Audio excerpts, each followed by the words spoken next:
partially recovers after angioplasty. So how is possible? This study was done with Dr. Hubbard at his institute, and we use the BOLD technique. BOLD stands for blood oxygen level dependent contrast. It's, well, in lay terms, it's essentially fMRI can be made, certain blood sequences are sensitive to the content of the hemoglobin in cortex, cerebral cortex, brain matter. And brain actually has a very complicated and precise machinery to control blood flow very locally, up to the precision of millimeter, such that wherever a neural population gets active because of some cognitive tasks, motor tasks, and so on, exactly at that location, blood flow also increases transiently, so that the metabolic demands of neurons are satisfied by delivering blood specifically to that active location. Before I forget, I want to acknowledge, well, first of all, Dr. Hubbard for essentially the study was done at his institute with Carlson and Heidi Sauer helping out. And the patients which I'm going to show data from were they underwent the angioplastic procedure and I believe Dr. Panik was performing the procedure. And those patients were evaluated using HECI protocol.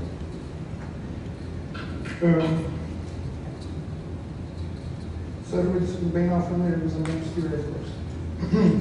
So the implications of Zamboni's theory and the angioplastic outcome are twofold. Well, first of all,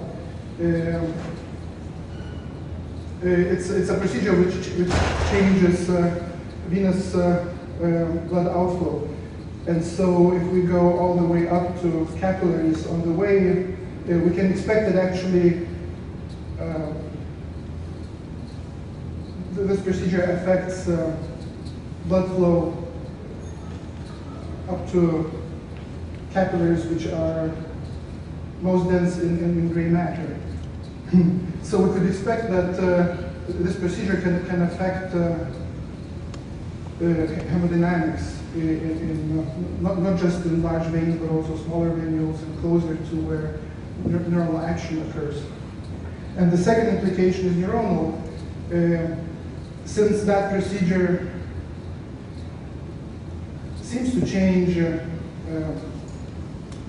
cognitive symptoms, there must be some neural background for that, some neural basis for patients feeling better after angioplastic procedure. So bold imaging is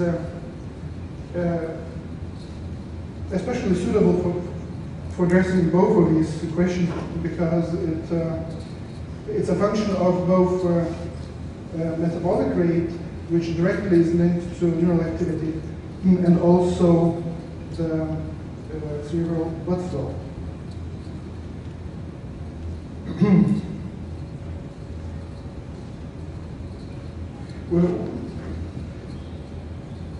So, as you will see later, one of the most interesting outcomes of this study was that a system which is involved in memory is improved after angioplastic procedure. It's a default mode network, which also participates in episodic memory.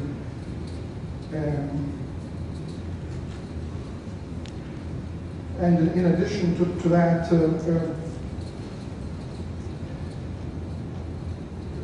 the hemodynamic aspect will be also touched, which can be assessed by looking at the fine details of the bold response. So in order to explain the results, I have to quickly touch on what's the basis of this bold signal. So essentially, when a neuronal population in the brain starts responding strongly, that leads to increased increased oxygen delivery to that specific location, and that increases the fMRI signal.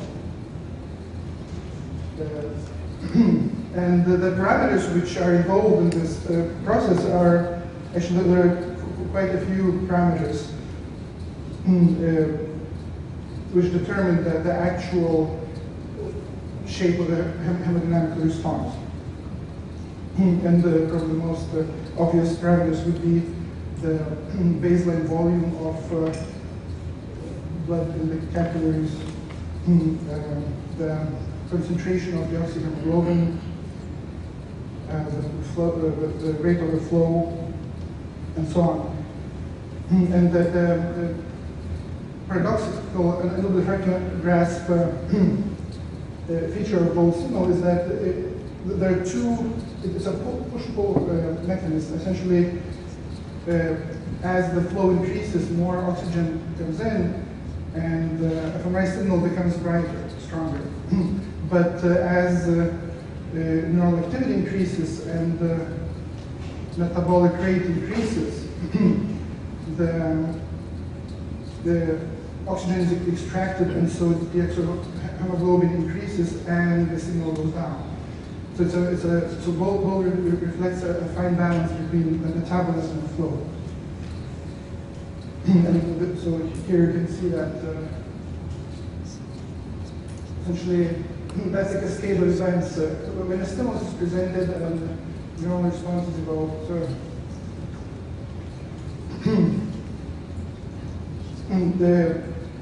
the blood flow response is evoked in parallel and independently from the metabolic response. And then those two processes, they combine into the bold signal. And essentially, one of the popular models, balloon model, proposed that since granules are elastic and they are characterized by some capacitors, so essentially they can transiently increase their volume, and the amount of venous blood can increase transiently and be eliminated with a delay. That transient increase in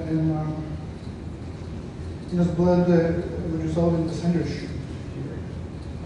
But actually, so this model, just briefly, will show you, it's a very complex model. It contains some 17 parameters.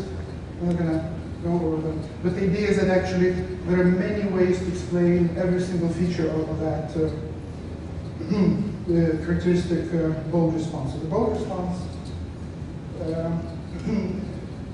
essentially has an overshoot and an undershoot, which tells something about the coupling, neurovascular coupling, how neural activity is coupled to plumbing, and can be exploited as diagnostic features.